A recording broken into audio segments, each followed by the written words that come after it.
children this evening. I'm going to tell you a story today, and in this story I'm going to hopefully convince you that texting is dangerous.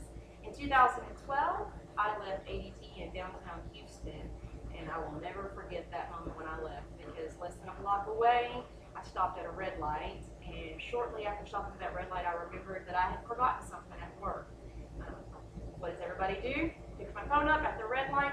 I'm at a red light, stopped, started doing my text, light changes screen, and then guess what? Less than 3 seconds later, crash, bang, boom, never saw anything except for the man rolling over the back of my car. Obviously, I was very, very shooken up, and in that instance, I was the driver and not the pedestrian. Texting is dangerous, sometimes it's not fatal. This is my visual aid for you. I want you to see what texting does. This is my car. As you can see, we had very close contact. He actually almost came through my car. Texting is so dangerous that the Center for Disease and Control Prevention says that 1/3 of the United States report they've read or sent a text message or an email in the last month.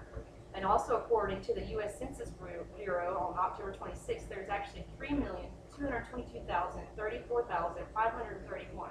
And of those, 1,096,165, which is a lot, hard to say, they all have driver's license. So obviously, that doesn't include your illegals. So in a nutshell, every time that you leave your home, you're up against 107,344,843 people who are on the road not paying attention.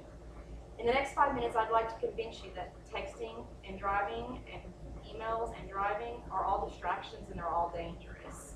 I have more than 20 years as a paramedic and a police officer driving emergency vehicles, and even myself, as you can see, was not immune to texting and driving.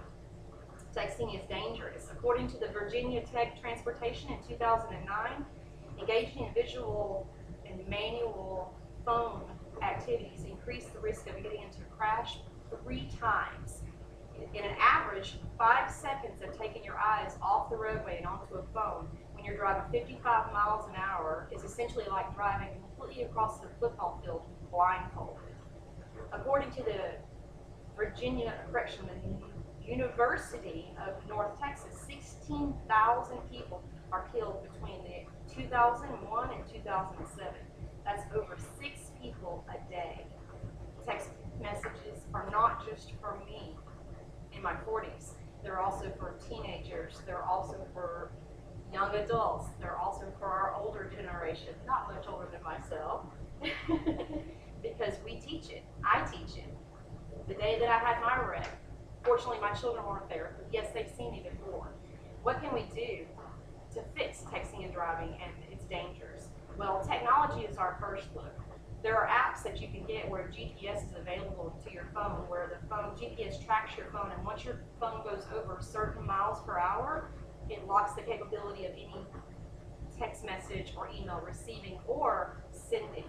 You can also, we can petition to have the companies that make our cars mandatory install applications that will turn off our phones as soon as we get into our vehicles. The best way to stop it, though, is to institute laws, because that's the most feasible way. Not really anybody in this room is going to turn their phone off. We're too much of a technological world at this time.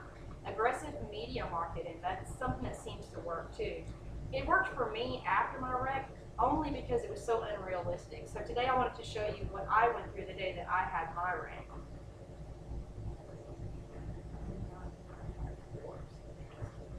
Sorry about that, I had to put my code in. This starts off 3 seconds into it because I wanted to limit my message to 30 seconds, but I want y'all to see how quickly a text message can change your life.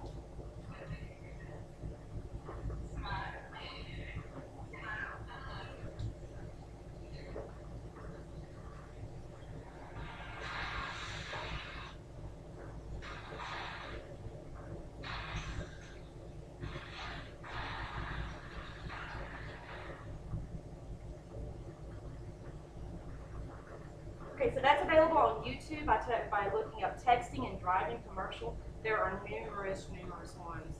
That just happened to be the shortest one that I wanted to share with you, and it's very realistic. I know firsthand. In conclusion, texting is dangerous. Over 100 million people are out there not paying attention on the roadway. And in order for us to change this, we have to take steps. We have to push mass media that's against texting and driving. We have to ask for our laws to be instituted to protect ourselves. And we just got to start standing up for it. I'll never forget 2012, even though on that day, I do not know what I was texting. I didn't kill my man.